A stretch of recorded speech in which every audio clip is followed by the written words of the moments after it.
క్రీస్తునందున్న ప్రియులకు ప్రేమతో వందనాలు తెలియజేస్తున్నాను. అక్టోబర్ నెల 1వ తేదీ 2025. ఈ రోజు దేవుడు మనకు చేస్తున్న వాగ్దానం ఏమిటనగా దానియేలు గ్రంథము 6వ అధ్యాయము 25వ వచనం. మీకు క్షేమాభివృద్ధి కలుగునుగాక. ఆమెన్.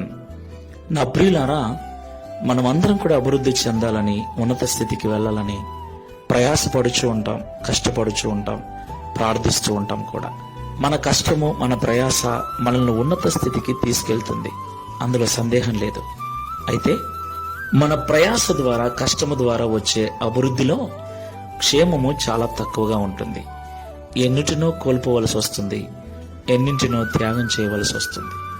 అయితే దేవుడు ఏమంటున్నాడంటే, మీకు క్షేమాభివృద్ధి కలుగునుగాక అని. దేవునికి మహిమ కలుగునుగాక. క్షేమాభివృద్ధి అంటే దేనిని కోల్పోకుండానే, ఎవరిని కోల్పోకుండానే, ఎలాంటి త్యాగము చేయకుండానే అభివృద్ధి చెందటం, ఉన్నత స్థితిలో ఉండటం. దేవునికి మహిమ కలుగునుగాక. ఆలోచించండి, నేను ఈ స్థితికి రావటానికి ఎన్నిటినో కోల్పోయాను, ఎన్నిటినో త్యాగం చేశానని చెప్పే సాక్ష్యం ఎలా ఉంటుంది? నేను ఏమి కోల్పోకుండానే, ఎవరిని దూరం చేసుకోకుండానే, ఎలాంటి నష్టము కలగకుండానే ఇంత అభివృద్ధి చెందానని చెప్పే సాక్ష్యం ఎలా ఉంటుంది? దేవునికి మహిమ కలుగునుగాక. ఆ తేడాన్ని మీరు గమనించండి.